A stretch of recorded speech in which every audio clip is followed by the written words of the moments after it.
జనవరి 27, 2026 ఈ తేదీని గుర్తుపెట్టుకోండి. ఎందుకంటే 2007లో మొదలై ఎన్నో ఆటంకాలు ఎదుర్కొని మధ్యలో ఆగిపోయిన India EU free trade agreement FTA చర్చలు ఎట్టకేలకు ఒక కొలికొచ్చాయి. ఇక మీదట మీ చేతుల్లో ఉన్న బ్రాండెడ్ స్మార్ట్ ఫోన్ నుంచి మీరు వేసుకునే షర్ట్ వరకు అండ్ మీరు నడిపే కారు నుంచి మీ కిచెన్లోని వస్తువుల వరకు ప్రతిదీ కూడా తక్కువ ధరకే లభించబోతోంది. ఎందుకంటే ప్రపంచ ఆర్థిక వ్యవస్థ ముఖ చిత్రాన్ని మార్చేసే ఒక భారీ ఒప్పందం కుదిరింది.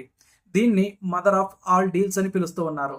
18 ఏళ్ల సుదీర్ఘ నిరీక్షణకు తెరదించుతూ భారతదేశం మరియు యూరోపియన్ యూనియన్ కలిసి ఈ ప్రపంచాన్నే ఆశ్చర్యపరిచే ఒక నిర్ణయం తీసుకున్నాయి.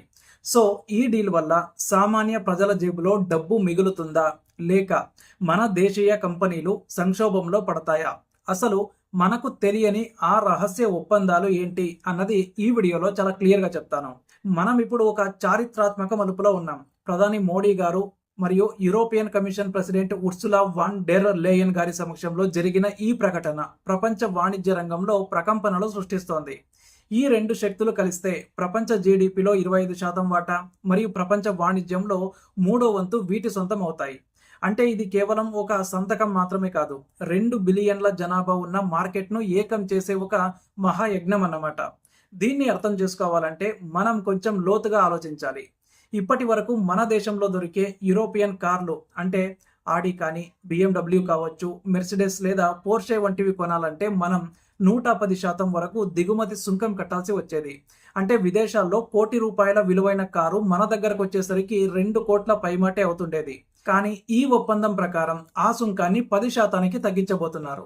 అండ్ అదేవిధంగా యూరోపియన్ దేశాల నుంచి వచ్చే ఆలివ్ ఆయిల్, చాక్లెట్లు, ఫ్రూట్ జ్యూస్లు అలాగే వైన్ వంటి వాటిపై పన్నులు భారీగా తగ్గుతూ ఉన్నాయి. సో యూరోప్లో వస్తువులు మనకు చౌకగా దొరకడం ఒక ఎత్తు అయితే, మన దగ్గర తయారయ్యే వస్తువులకు యూరోప్లో అసలు పన్నులే లేకుండా అమ్మే అవకాశం రావడం మరో ఎత్తు.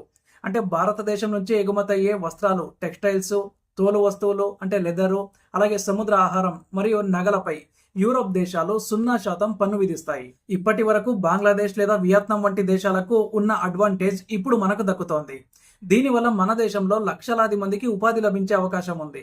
ముఖ్యంగా తెలంగాణ, ఆంధ్రప్రదేశ్ వంటి రాష్ట్రాల్లోని టెక్స్టైల్స్ మరియు మెరైన్ రంగాలకు ఇది ఒక గోల్డెన్ ఛాన్స్ అన్నమాట. అయితే ఇక్కడే ఒక తిరకాసు ఉంది. ఏంటి అంటే మన దేశంలోని చిన్న పరిశ్రమలు యూరోప్ నుంచి వచ్చే నాణ్యమైన అలాగే చౌకైన వస్తువులతో పోటీ పడగలవా? కాబట్టి మన దేశీయ వైన్ తయారీదారులు లేదా ఆటోమొబైల్స్ పార్ట్స్ తయారు చేసే కంపెనీల పరిస్థితి ఏంటి? ఈ ఒప్పందంలో ఎవరికీ తెలియని కొన్ని క్లిష్టమైన అంశాలున్నాయి.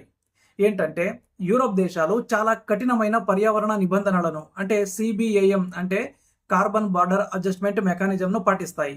అంటే వస్తువు తయారీలో ఎంత కార్బన్ ఉద్గారాలు విడుదలవుతాయో చూసి వాటిపై పన్నులు వేస్తారు. మన కంపెనీలు ఆ స్థాయి ప్రమాణాలను అందుకోలేకపోతే, పన్నులు లేకపోయినా కూడా మన వస్తువులను వారు తిరస్కరించే ప్రమాదం ఉంది. అలాగే అడవుల నరికివేతకు సంబంధించిన నిబంధనలు కూడా మన వ్యవసాయ ఎగుమతులకు సవాల్గా మారుతున్నాయి. సో ఈ సవాళ్లను అధిగమించడానికి యూరోపియన్ యూనియన్ మన దేశానికి 500 మిలియన్ యూరోల ఆర్థిక సాయాన్ని కూడా ప్రకటించింది.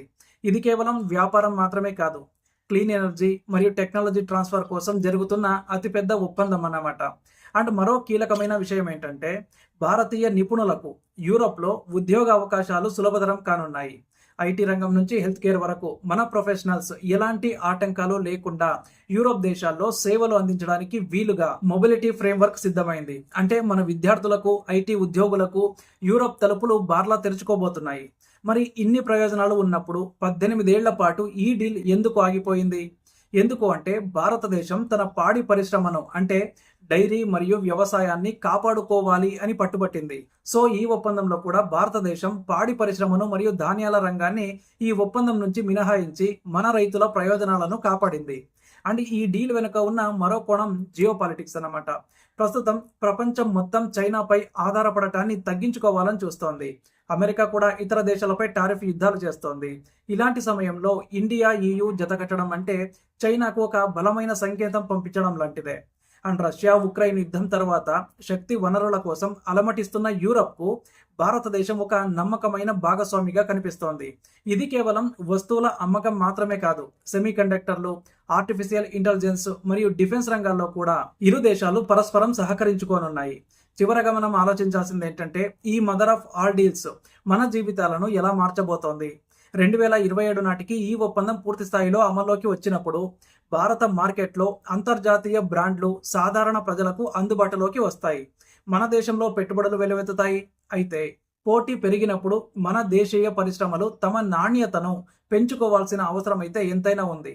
సో ఈ ఒప్పందం భారతదేశాన్ని విశ్వగురువుగా మార్చే దిశలో ఒక కీలక అడుగా, లేక దేశీయ కంపెనీలకు మన మార్కెట్ను దారాదత్తం చేయడమేనా? దీనికి కాలమే సమాధానం చెప్పాలి. కానీ ఒకటి మాత్రం నిజం, భారతదేశ ఆర్థిక చరిత్రలో ఈ ఒప్పందం ఒక అధ్యాయానికి నాంది పలికింది. మీరేమనుకుంటున్నారు? ఈ డీల్ వల్ల మన సామాన్య ప్రజలకు మేలు జరుగుతుందా, లేక విదేశీ వస్తువుల మోజులో మన దేశీయ ఉత్పత్తులు కనుమరుగవుతాయా? మీ అభిప్రాయాన్ని కింద కామెంట్స్ బాక్స్లో ఖచ్చితంగా తెలియజేయండి. ఈ చారిత్రాత్మక ఒప్పందం వల్ల కలిగే పూర్తి లాభ నష్టాల గురించి మరింత లోతుగా విశ్లేషిస్తూ మనం మరో వీడియోలో కలుద్దాం. అప్పటి వరకు వాస్తవాలను తెలుసుకోండి, విజ్ఞానాన్ని పంచుకోండి, అలాగే మన ఛానల్ను సబ్స్క్రైబ్ చేసుకొని పెట్టుకోండి.